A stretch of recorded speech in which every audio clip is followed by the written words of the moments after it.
Detained Binance executive Tigran Gambaryan is a hostage, former IRS chief says. Binance, Nigeria. Tigran Gambaryan, the crypto employee, has been detained in the African nation since February of this year.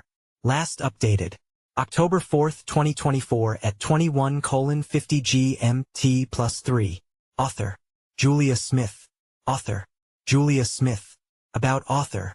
Julia is an experienced editor with a passion for covering a wide variety of beats. She loves all things politics and regularly covers regulatory updates on emerging technology here for Crypto News. Author profile. Share. Copied. Last updated, October 4, 2024 at 21:50 GMT+3. Why trust Cryptonews? With over a decade of crypto coverage, Cryptonews delivers authoritative insights you can rely on. Our veteran team of journalists and analysts combines in-depth market knowledge with hands-on testing of blockchain technologies. We maintain strict editorial standards, ensuring factual accuracy and impartial reporting on both established cryptocurrencies and emerging projects. Our long-standing presence in the industry and commitment to quality journalism make Cryptonews a trusted source in the dynamic world of digital assets. Read more about Cryptonews. Former Internal Revenue Service, IRS, Chief of Investigations Richard Weber shed light on the dire conditions that Nigerian Binance executive Tigran Gambaryan is facing amid his imprisonment in the African country. According to an October 3 podcast episode of Illicit Edges, Designated, Weber said Gambaryan's detainment at Cuge Prison had been anything but ideal, with the crypto compliance chief behind bars alongside the worst of the worst terrorists. Tigran Gambaryan is a hostage, Richard Weber says.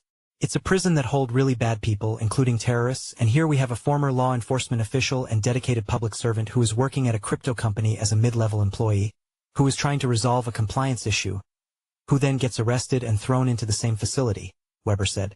The former top U.S. law enforcement official then urged the U.S. government to release Gambaryan to his wife Yuki and their 2 young children back in California. Tigran is a hostage. He did nothing wrong. He is sitting in a prison for a crime he did not commit, Weber continued. He's been in prison for over 200 days, almost 8 months, and no one knows what he really did wrong. I don't even think the Nigerian government knows what he did wrong, and yet they are holding him there. Gambaryan was detained in late February 2024 after traveling to the African nation for policy talks regarding digital assets.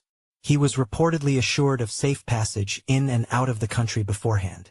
His subsequent imprisonment on tax evasion and money laundering charges has caused members of the crypto community to question the legitimacy of his arrest, with U.S. lawmaker French Hill, Republican Arkansas, referring to Gambaryan as a pawn in a Nigerian political fight. Wife of detained Binance executive speaks out. The Binance executive's health has dwindled significantly since his initial detainment, having suffered from both malaria and double pneumonia behind bars. Footage from an early September Abuja court hearing shows Gambaryan struggling to walk as he deals with complications from a herniated disc. "I'm not okay," Gambaryan cried in the video. "Why couldn't I use a goddamn wheelchair? This is a show. I'm innocent. Why are you doing this to me?" Weber's comments come shortly after Yuki Gambaryan spoke on the previous episode of Designated, pushing for her husband's release. "What Tigran is going through every day is a complete disregard for justice and humanity, and it should not be tolerated," Ms. Gambaryan said. "It is getting harder and harder to stay hopeful. Follow us on Google News.